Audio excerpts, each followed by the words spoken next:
我打打你哋嘅意見。黃志安啊，阿欣真想講一講，你依家嘅直播間發誓係冇用噶，我哋凡事咧要講究證據同埋事實，知唔知道？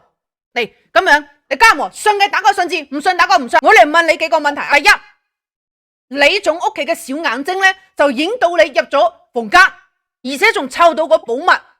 第二，喺你衣櫃入邊咧，點解可以揾到兩個物件同李總唔見咗嘅係一模一樣嘅咧？第三，點解你以前咁撚窮，依家突然之間咁有錢，仲還清嗰啲債，請護工俾你哥哥，仲買咗咁好嘅嗰啲咩康復嘅嘢俾你阿哥嘅？仲有第四，點解你阿哥攤咗咁多年，突然之間都可以好轉呢？唔該，呢四個疑點，請你俾我一個好嘅解釋，好冇？你家家全股明實話實說四個字，呢四個嘢係突然之間發生嘅，你冇同我講，完全同呢兩個寶物冇關係喎。冇啊，欣姐，嗰個小眼睛單嘢，我都唔知點樣解釋好，我真係冇攞到啲嘢噶。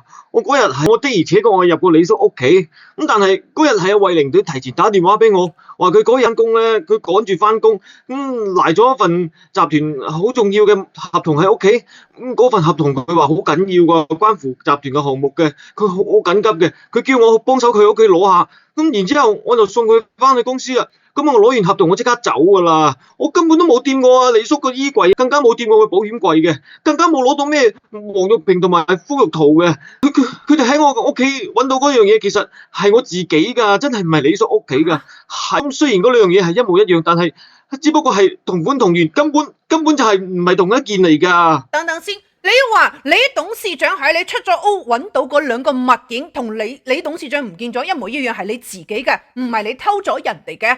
家務，你哋信唔信？係信嘅繼續打個信字，唔信嘅打個唔信。咁你邊有本事得到呢兩個物件咧？請問，仲有你嗰啲銀紙邊度嚟噶？因為我突然間財同埋運亨通咧，呢筆錢真係唔係偷噶，我亦都唔係搶噶，我係靠我自己嘅努力，我靠阿陸信先生賜俾我嗰個物件護佑噶，我係我自己實實在在賺翻嚟噶。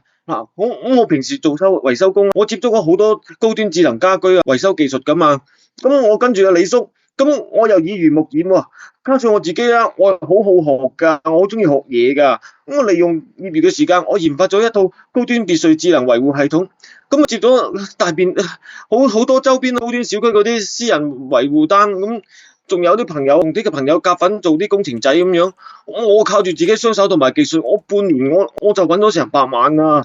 我本來咧諗住想等呢筆錢穩定咗落嚟，跟住俾個驚喜俾阿慧玲嘅，然之後風風光光娶佢過門嘅，所以我一直都冇話俾任何人知噶，包括慧玲我都冇同佢講噶。即係你有咗寶物之後，你做事做成功咗半年嘅時間，揾咗100個。咁我再問一問你，咁你阿哥嘅狀態咧，攤咗咁多年嘅人，點解突然之間可以坐起身咧？我哥個狀態可以變翻好啊！真係因為我自己屋企嗰兩件物件嘅。舊年我去寺廟嗰度咧，我幫我哥祝福，咁日夜幫佢祝福，我連續3個幾月，我從來都冇間斷過噶。咁啱撞到喺度雲遊嘅陸信先生，咁佢先生佢見我一片孝心，咁佢為我哥祝福，咁我話我夠晒誠心，感動咗天地咁樣，跟住佢就將黃玉萍同埋膚玉圖，佢就俾咗我啦。跟住其實咁嗰兩樣嘢係同阿李叔屋企嗰兩樣嘢係一模一樣，係同款同源噶。咁自從有咗呢兩樣嘢之後，我個人都放喺身邊，咁俾啲寶物喺度護佑，咁狀態就越嚟越好，精神咧慢慢咁樣好轉。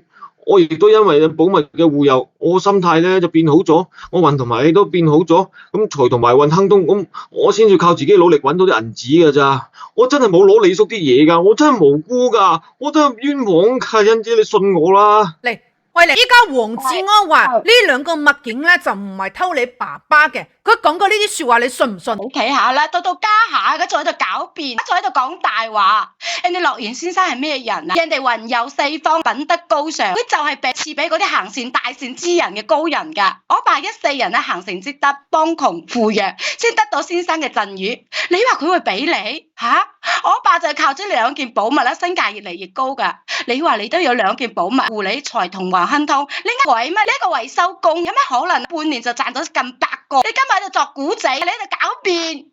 唔係咧，喂，我同你喺埋一齊都就成年啦，我幾時有過你先係嘛？